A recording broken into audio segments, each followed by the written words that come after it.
parler à mes parents ou l'école alerter mes parents.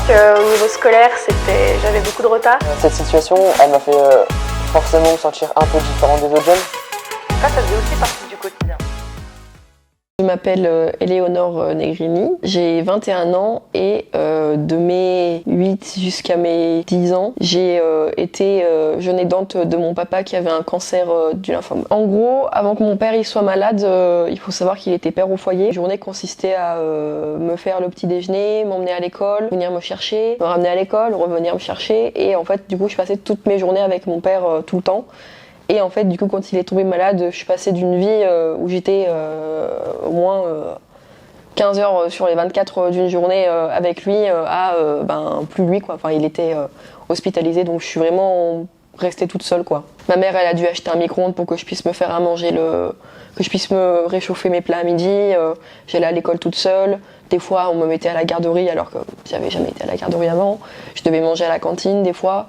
J'étais vraiment toute seule, ouais. C'est ça. J'adore le cinéma et en fait si j'adore le cinéma c'est parce que c'est la seule chose, enfin c'est ce qui me faisait me sentir moins seule quand j'étais toute seule chez moi. Genre quand je rentrais le midi, je réchauffais mon plat dans le micro-ondes et je regardais un film, j'ai eu le temps de repartir à l'école quoi. Et pareil quand je rentrais de l'école, les moments où elle était pas là, c'était moi qui m'occupais de lui quoi. Enfin c'était pas vraiment m'occuper, mais par exemple je rentrais de l'école à 16h, je montais le voir dans sa chambre, je m'asseyais à côté de lui et il me disait va nous chercher de glace et puis on mangeait une glace et il me racontait sa vie de ses voyages autour du monde quoi.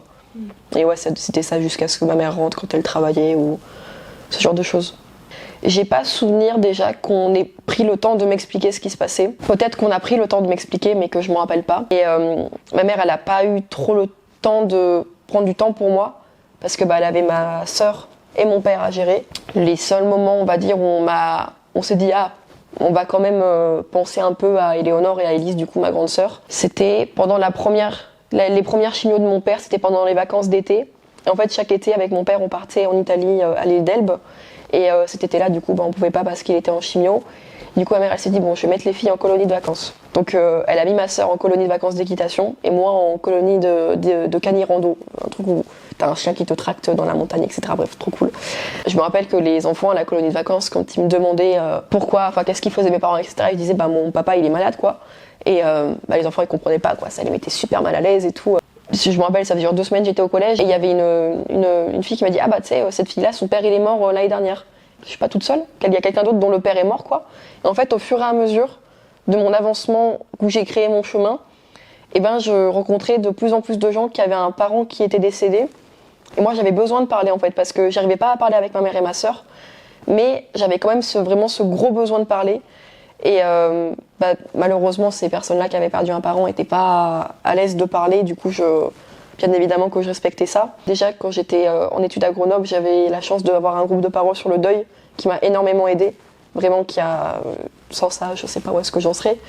Enfin, avec ma mère et ma sœur, et même avec mes amis, des fois j'ai un peu eu ce rôle de m'occuper d'eux parce que quand ils allaient pas bien, etc., de les écouter. Et du coup, je sais que j'aime pas du tout pleurer devant mes amis ou ma famille.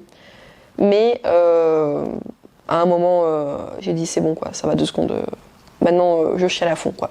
6 mois avant le décès de mon père, il y a mon grand-oncle qui est décédé d'une leucémie. 3 mois après, c'est le beau-père de mon ami d'enfance qui est décédé, un accident dans le Vercors. Et 3 mois après, c'était mon père. Ça a fait que déjà mon ami d'enfance n'était pas dispo pour parler et personne n'était dispo pour parler. Puis même moi, j'étais trop pudique, je pense, pour parler de ça. Dès que mon père a été malade, j'ai dû me débrouiller toute seule quoi. Ça leur a enlevé une charge mentale en gros de se dire ok, Éléonore le midi, elle se réchauffe son plat au micro-ondes, elle retourne à l'école, elle est indépendante. Si la pause brindille avait été là, qu'est-ce que tu aurais bien aimé faire? Et moi juste des brins de partage avec des enfants de mon âge qui ont potentiellement un parent malade, je pense que ça m'aurait vraiment fait du bien d'avoir ce genre d'activité avec des gens comme moi. Vraiment.